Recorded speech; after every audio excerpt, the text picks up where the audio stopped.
हरे कृष्णा दोस्तों, स्वागत है आपका हमारे चैनल कुंडली टीवी पर। भाद्रपद मास का आरंभ हो चुका है और इस दौरान 16 अगस्त को कृष्ण जन्माष्टमी का पर्व मनाया जाएगा। ये भगवान श्री कृष्ण के जन्मोत्सव के रूप में मनाया जाता है। इस दिन खास तौर से भगवान श्री कृष्ण के बाल स्वरूप लड्डू गोपाल की पूजा का विधान है। बहुत से भक्त कृष्ण जी के इस रूप को घर में रखकर उनकी सेवा करते हैं। लेकिन क्या आपने कभी सोचा है कि आखिर भगवान श्री कृष्ण का ये बाल रूप आखिर आया कहां से और इनका नाम लड्डू गोपाल कैसे पड़ा?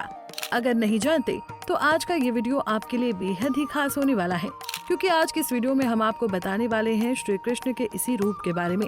तो चलिए देर न करते हुए शुरू करते हैं। श्री कृष्ण के इस रूप के पीछे एक पौराणिक कथा जुड़ी हुई है।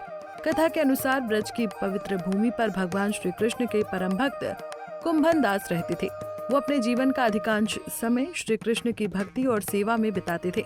उनका एक पुत्र था रघुनंदन, जो स्वभाव से अत्यंत भोला और निष्कपट था। एक दिन कुंभन दास को नगर में श्री कृष्ण की भक्ति कीर्तन के लिए आमंत्रण मिला। आरंभ में वो घर छोड़कर जाने के लिए तैयार नहीं हुए, लेकिन भक्तजन के आग्रह पर अंततः मान गए। प्रस्थान से पहले उन्होंने अपने पुत्र से कहा कि प्रतिदिन ठाकुर जी को भोग लगाकर ही स्वयं भोजन करना। कुंभन दास के जाने के बाद रघुनंदन ने नियम अनुसार थाली में भोजन सजाकर श्री कृष्ण की मूर्ति के सामने रख दिया। अपने मासूम मन से सोचने लगा कि भगवान सचमुच आकर थाली से भोजन करेंगे। जब भोजन ज्यों का त्यों रखा रहा तो वो रोने लगा और विनती करने लगा कि ठाकुर जी कृपया आकर भोजन करें। उसकी भक्ति और सरलता से प्रसन्न होकर श्री कृष्ण ने बाल रूप में प्रकट होकर पूरा भोजन स्वीकार कर लिया। जब कुंभन दास लौटे तो उन्होंने प्रसाद के बारे में पूछा। रघुनंदन ने कहा कि ठाकुर जी ने सब खा लिया। कई दिनों तक यही क्रम चलता रहा। जब भी कुंभन दास लौट कर आते और प्रसाद के बारे में पूछते तो रघुनंदन कहता, ठाकुर जी ने सब खा लिया। कुंभन दास को ये बात असंभव लगी और उन्हें संदेह हुआ कि पुत्र स्वयं भी भोजन खा लेता है।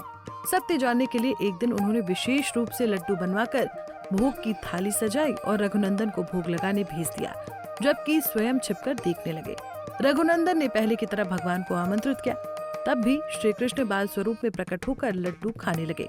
ये अद्भुत दृश्य देखकर कुंभन दास भाव विभोर हो गए और दर्शन करने के लिए आगे बढ़े। तभी श्री कृष्ण का हाथ, जिसमें लड्डू था, मध्य अवस्था में ही स्थिर हो गया।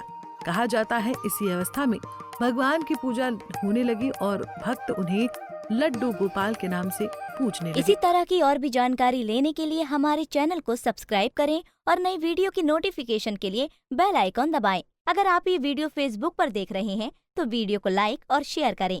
साथ ही अपनी राय कमेंट बॉक्स में जरूर बताएं। धन्यवाद।